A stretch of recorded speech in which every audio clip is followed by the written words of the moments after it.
biz eyni baza modelə müxtəlif yanaşmaları tətbiq edərək, hansı ki biz bu gün onları ətrafına danışacağıq, onları tətbiq edərək əgər məsələni onun həll etməyini istəsək, o zaman bunun dəqiqliyi 99%, 96%-ə qədər qalxa bilir. Biz məsələni planlı yanaşsaq, daha dəqiq nəticəyə gətirib çıxarda bilərik. Tapşırığı həll elə, sonra özün özünə kritik yanaş və harda boşluqların varsa onu çalış ki, aradan qaldırasan.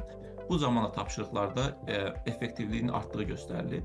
Bilirik ki, real dünyada işlər artıq ixtisaslaşma əsasındadır. Məsələn, şirkətdə developerlər var, şirkətdə project managerlər var, CEO var, maliyyə ofisi ayrıdır və s. Süni intellektin gücü tək cavab verməkdə deyil, eləcə də özünü təkmilləşdirmək, düşünmək və əməkdaşlıq etmək qabiliyyətindədir.